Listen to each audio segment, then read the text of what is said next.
उत्पन्ना एकादशी व्रत कथा।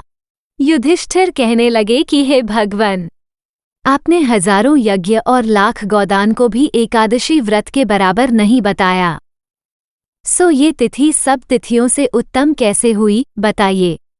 भगवान कहने लगे, हे युधिष्ठिर, सतयुग में मुर नाम का दैत्य उत्पन्न हुआ। वो बड़ा बलवान और भयानक था। उस प्रचंड दैत्य ने इंद्र, आदित्य, वसु, वायु, अग्नि आदि सभी देवताओं को पराजित करके भगा दिया। तब इंद्र सहित सभी देवताओं ने भयभीत होकर भगवान शिव से सारा वृतांत कहा और बोले, हे कैलाशपति, मुर दैत्य से भयभीत होकर सब देवता मृत्यु लोक में फिर रहे हैं। तब भगवान शिव ने कहा, हे देवताओं, तीनों लोकों के स्वामी, भक्तों के दुखों का नाश करने वाले भगवान विष्णु की शरण में जाओ, वे ही तुम्हारे दुखों को दूर कर सकते हैं।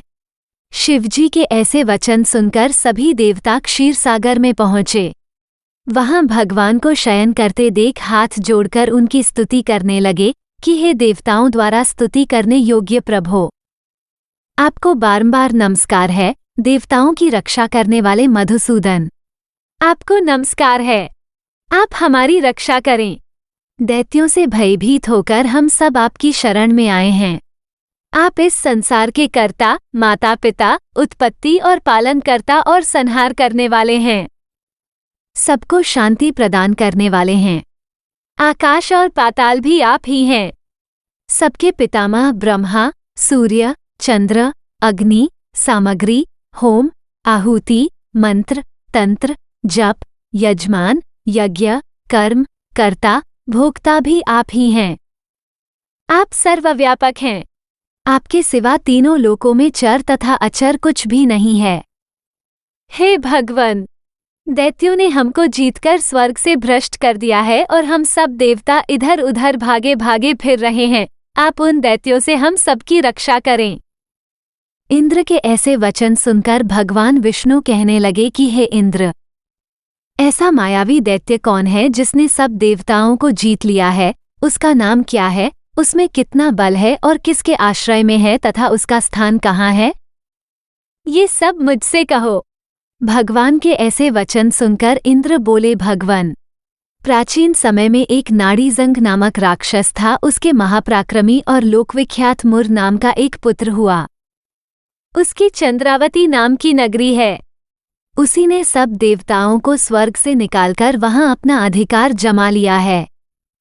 उसने इंद्र, अग्नि, वरुण, यम, वायु, ईश, चंद्रमा, नैऋत आदि सबके स्थान पर अधिकार कर लिया है। सूर्य बनकर स्वयं ही प्रकाश करता है, स्वयं ही मेघ बन बैठा है और सबसे अजेय है। हे असुर निकंदन, उस दुष्ट को मारकर देवताओं को अजेय बनाइए। यह वचन सुनकर भगवान ने कहा, हे देवताओं, मैं शीघ्र ही उसका संहार करूंगा। तुम चंद्रावती नगरी जाओ। इस प्रकार कहकर भगवान सहित सभी देवताओं ने चंद्रावती नगरी की ओर प्रस्थान किया। उस समय जब दैत्य मुर सेना सहित युद्ध भूमि में गरज रहा था, उसकी भयानक गर्जना सुनकर सभी देवता भय के मारे चारों दिशाओं में भागने लगे। जब स्वयं भगवान रणभूमि में आए तो दैत्य उन पर भी अस्त्र, शस्त्र, आयुध लेकर दौड़े। भगवान ने उन्हें सर्प के समान अपने बाणों से बींध डाला। बहुत से दैत्य मारे गए, केवल मुर बचा रहा। वो अविचल भाव से भगवान के साथ युद्ध करता रहा। भगवान जो भी तीक्ष्ण बाण चलाते वो उसके लिए पुष्प सिद्ध होता। उसका शरीर छिन्न भिन्न हो गया, किंतु वह लगातार युद्ध करता रहा। दोनों के बीच मल्लयुद्ध भी हुआ। 10,000 वर्ष तक उनका युद्ध चलता रहा, किंतु मुर नहीं हारा। थककर भगवान बद्रिकाश्रम चले गए। वहां हेमवती नामक सुंदर गुफा थी। उसमें विश्राम करने के लिए भगवान उसके अंदर प्रवेश कर गए। ये गुफा 12 योजन लंबी थी और उसका एक ही द्वार था। विष्णु भगवान वहां योगनिद्रा की गोद में सो गए। मुर भी पीछे पीछे आ गया और भगवान को सोया देखकर मारने को उद्यत हुआ। तभी भगवान के शरीर से उज्ज्वल कांतिमय रूप वाली देवी प्रकट हुई।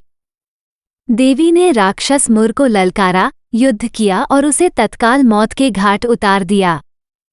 श्री हरि जब योग निद्रा की गोद से उठे तो सब बातों को जानकर उस देवी से कहा कि आपका जन्म एकादशी के दिन हुआ है, अतः आप उत्पन्ना एकादशी के नाम से पूजित होंगी।